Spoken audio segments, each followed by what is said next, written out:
menggunakannya sebagai pancingan untuk anjing-anjing itu. Sungguh tega! Tega! Otan gak terima! Otan emosi!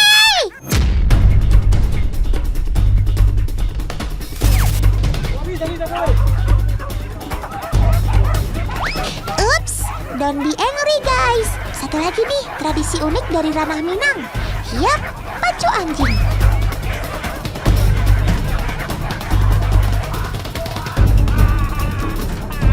Tenang, ini hanya perlombaan saja kok. Dijamin deh, sobat Otan si babi hutan baik-baik saja.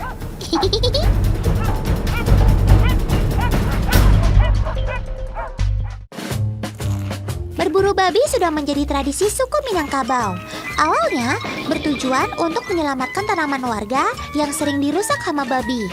Lalu berkembang menjadi hobi hingga terciptalah tradisi lomba pacu anjing setiap tahunnya. Anjing dan pemiliknya bersiap di garis start.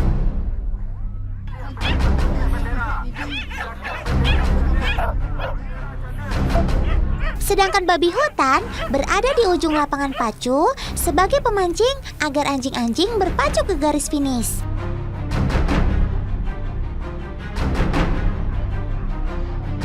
Alright, are you ready?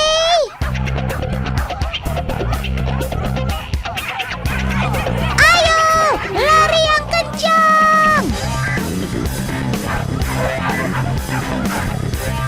Ini sih judulnya Kejar Daku, Kau Ku Tinggal. Yuk dadah, bye-bye. Tidak selesai sampai di situ.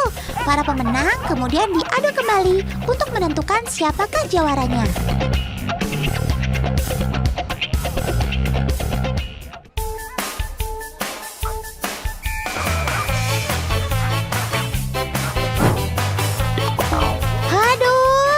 Otan pikir kalian jawara-jawara yang profesional. Lari saja masih suka tabrakan, berantakan, kacau balau. Otan kecewa deh. Kalau kayak begini sih, kayaknya kalian mesti sekolah dulu deh, biar makin pintar mengejar mangsanya.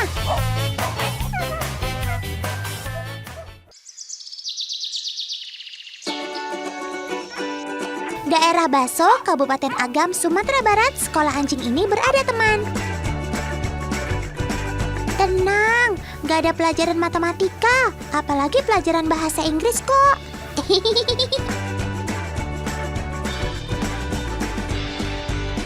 Sekolah anjing ini membantu mengasah ketajaman penciuman dan insting.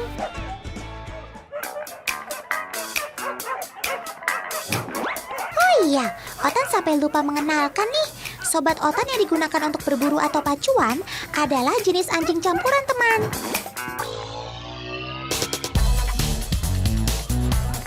Antara anjing kampung dengan anjing ras.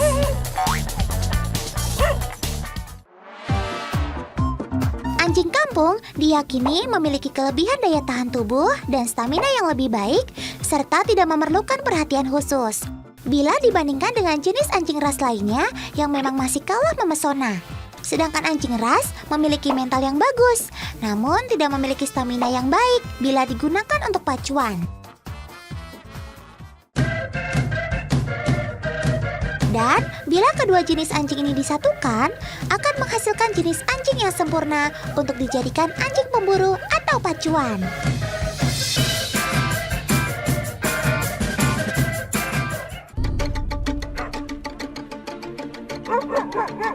Hei, ada apa ini? Ada apa? Otan lupa, ini kan pelajaran pertama kalian. Yap, PDKT, alias pendekatan dengan mangsa buruannya, si babi hutan.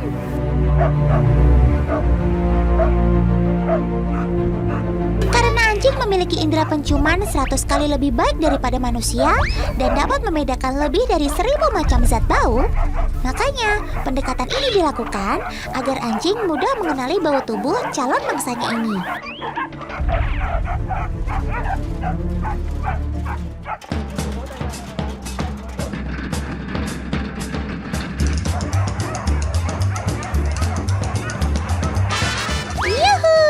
Pelajaran selanjutnya akan segera dimulai. Duh, Otan jadi ikut deg-degan deh.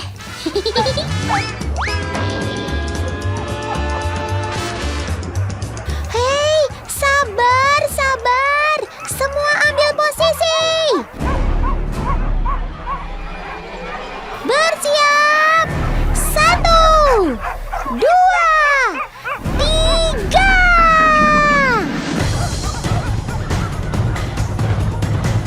Iya, lari yang kencang ya, babi. Jangan sampai kamu tertangkap.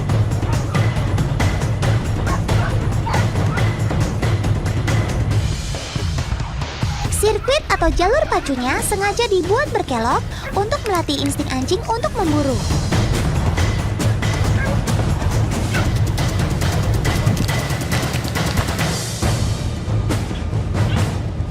Gak jarang beberapa anjing kembali ke garis start karena insting mengejarnya masih sangat tipis.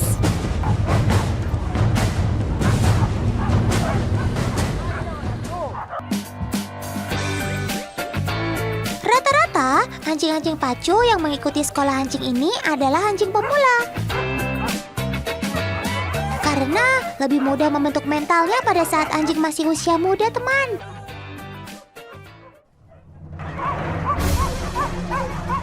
Melatih anjing hingga berhasil menjadi anjing pemburu dan pacuan menjadi kebanggaan tersendiri bagi pemiliknya. Tidak hanya itu, anjing yang berhasil dilatih juga memiliki nilai jual yang tinggi. Begitu juga sebaliknya, jika si anjing gagal meski sering dilatih, akan menentukan harga diri pemiliknya. Karena banyak orang percaya, perilaku anjing yang penakut mencerminkan pula karakter si pemiliknya.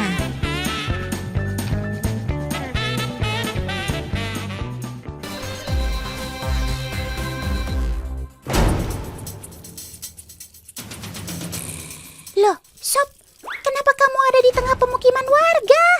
Udah, jangan iseng dong, Sob. Kan jadi terganggu tuh mereka. Nah, terus? Mama, Papa, dan saudara-saudara kamu mana? Kok kamu dibiarkan sendirian begini? Hello, everybody. Ada yang bisa bantu jawab pertanyaan-pertanyaan Otan barusan? Otaners, jadi sekarang Kak Raka dengan petugas pemadam kebakaran juga masyarakat Kabupaten Bantul, kita mau rescue seekor monyet yang infonya itu tersesat di pemukiman warga. Nah, kita harus segera selamatkan karena bisa aja mengganggu ya, Mas ya? Iya. Ya, kita udah siap, jaring udah siap, tinggal sekarang, monyetnya udah ada tuh, lihat. Nah, itu dia, Mas. Walah, benar dugaan Otan. Kalau gitu sih, Otan juga setuju, Kak. Harus segera ditangkap dan dikembalikan ke tempat asalnya. Pastikan cek jaringnya, jangan sampai ada yang bolong ya, Kak. Semangat! Ini jaring sudah aman, Mas. Nggak ada yang bolong. Yuk, sekarang kita bagi tugas, kita langsung ke sana. Oke. Yuk.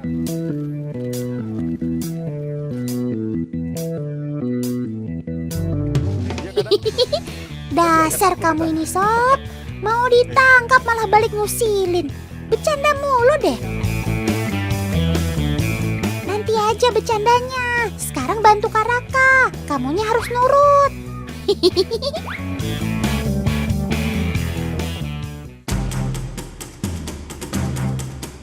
Walau terlihat tidak membahayakan, tetap harus diingat loh teman. Sobat Otan ini adalah monyet liar. Insting liarnya bisa keluar kapan saja. Dan tentu membahayakan bagi siapapun yang ada di dekatnya.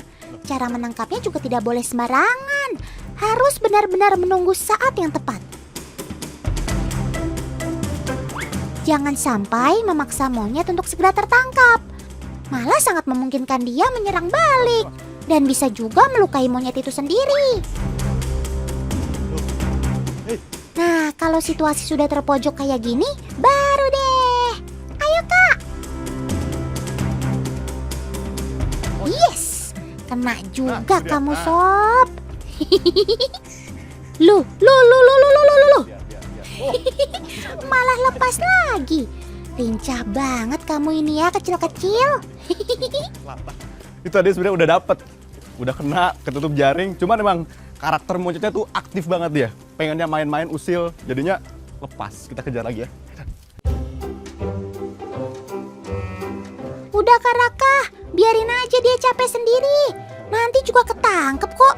Harus modal sabar yang banyak buat ngadepin sobat Otan ini. Nah, kena juga kan? Apa Otan bilang? Hal penting lain yang harus teman di rumah tahu nih. Saat menyelamatkan satwa liar seperti ini, hindari menyentuhnya langsung dengan tangan kosong ya. Selain untuk menjaga keamanan diri sendiri, juga untuk menjaga insting alami si satwa yang diselamatkan. Ini ada dua kemungkinan nih, kenapa dia bisa tertinggal, tersesat di pemukiman warga. Yang pertama emang ketersediaan makanan ya, di hutan itu habis, makanya dia harus turun, masuk ke pemukiman warga. Nah terus yang kedua, dia bisa aja tertinggal oleh kawanannya, oleh koloninya. Bukan sepenuhnya salah kamu juga sih Sob. Otan juga kalau nggak dapat makanan pasti bakal cari di tempat lain. Bedanya kalau Otan pasti pakai GPS carinya, jadi nggak nyasar pas mau pulang. Ditambah usia kamu yang masih terbilang baby, jadi sangat wajar kamu tertinggal oleh kelompokmu sendiri. Yuk, sekarang saatnya kita kembalikan si usil ini ke tempat asalnya, biar segera bisa ketemu dengan keluarga juga sobat-sobatnya yang lain. Cakep. Baik-baik di luaran sana ya Sob. Jangan sampai kamu tersesat lagi. Bye baby monkey.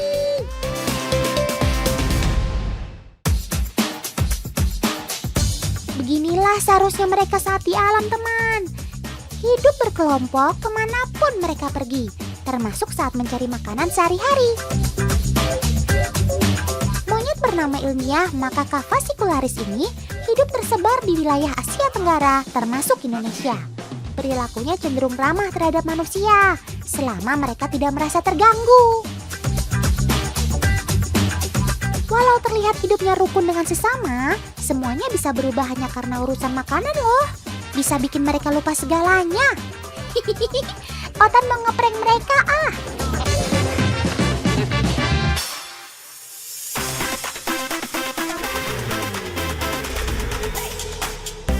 Sudah ada pisang yang terikat dengan ular mainan nih teman. Terus juga ada kotak kardus kecil untuk menutupi si ular mainan. Otan baru ingat, mereka kan takut banget sama ular. Gimana responnya ya? Kita lihat bareng-bareng aja yuk. Kita coba pantau dari jauh. Apa mereka tahu kalau pisang itu terikat ular mainan?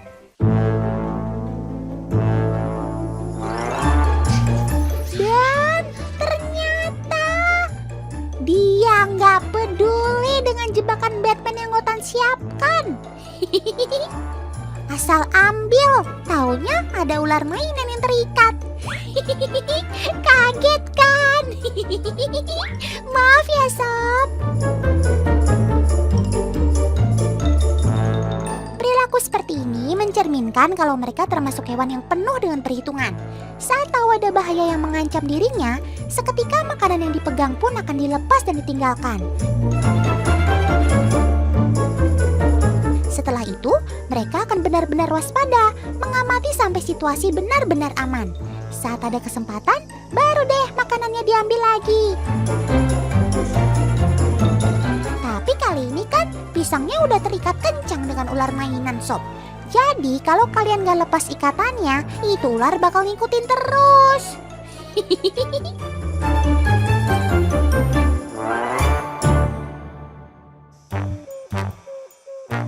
Coba kalau ular mainannya dibiarkan terlihat jelas, disimpan di atas tumpukan makanan kesukaan mereka, kira-kira apa yang terjadi ya? Tuh, perhatikan teman. Kebanyakan monyet hanya melihat-lihat dan sangat waspada. Ternyata mereka belum bisa membedakan ular asli dengan ular mainan. Walau ada beberapa monyet yang memberanikan diri mengambil makanan yang bisa dijangkau. Itu pun penuh dengan kehati-hatian. Kadang kalau kepepet, rasa takut pun seketika hilang ya Sob. Lain cerita kalau ular mainannya diambil.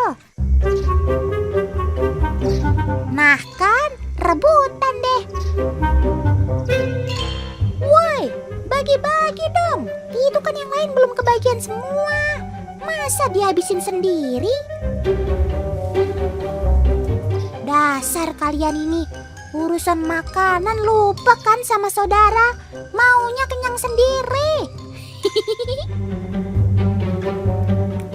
Mereka punya kemampuan menyimpan makanan di dalam mulutnya.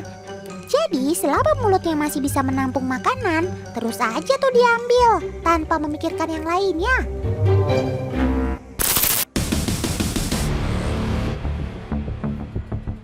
Ini yang terjadi nih teman. Kalau baby monkey liar dibiarkan hidup di tengah pemukiman warga. Karakternya yang senang bermain. Dia akan mencari siapapun yang bisa diajak bermain. Walau kesannya memaksa sih ya. Otan paham kok yang kamu lakukan ini bukan menyiksa. Walau tanpa memperhatikan yang kamu ajak main itu mau atau enggak. Kalau sudah akur ya gitu tuh. Udah seperti saudara. Dia akan melindungi temannya kalau ada yang mengusiknya.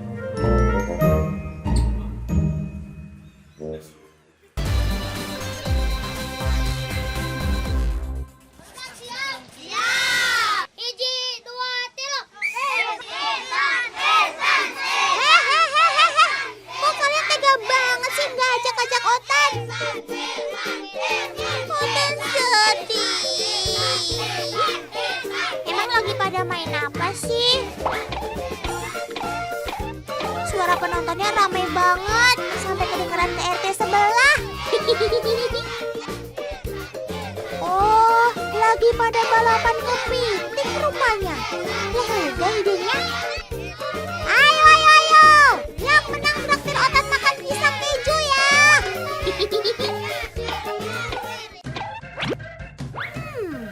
Badannya merah, capitnya merah, tapi matanya kuning.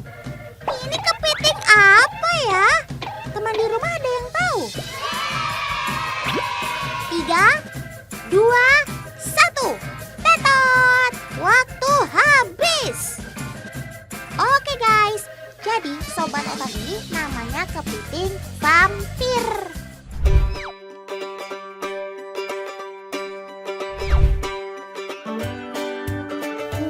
Weh, coba lihat dari dekat.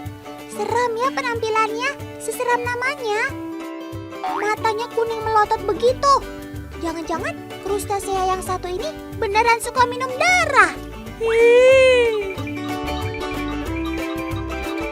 Jujur saja, Otan juga baru dengar ada kepiting namanya kepiting Dracula. Sungguh mati Otan jadi penasaran. Berdasarkan Kamus Besar Dunia Binatang edisi revisi terbitan 2014, kepiting ini bukan penghisap darah. Nama vampir diberikan karena matanya yang kuning. Oh, oke, sip deh. Oh iya, kalau Dracula kan umurnya abadi. Nah, kepiting ini usianya cuma 3 tahun. Dia satwa endemik Indonesia ya teman. Kaya banget memang fauna di negara kita. Top deh. Itu apaan tuh? Oh, ini kan telur kepiting. Wah, ternyata vampirnya lagi bertelur.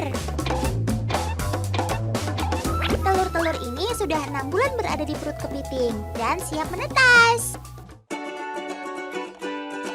Nih, kalau mau melihat lebih jelas. Kok kayak buah anggur ya? Tiap butir telur ini biasanya menghasilkan 50 sampai 60 anak kepiting. Mereka harus disimpan di kondisi yang lembab. Superbike kembali ke Mandalika. Setelah seri pembuka yang dramatis di Phillip Island, sirkuit Mandalika siap menyajikan drama balap Superbike berikutnya. Apakah Titanic Trio masih mendominasi di tengah kedatangan para pembalap ex-MotoGP? Superbike Indonesia, race pertama, Sabtu 4 Maret jam 12 siang. Race kedua, Minggu 5 Maret jam 12 siang. Live, eksklusif hanya di Trans 7.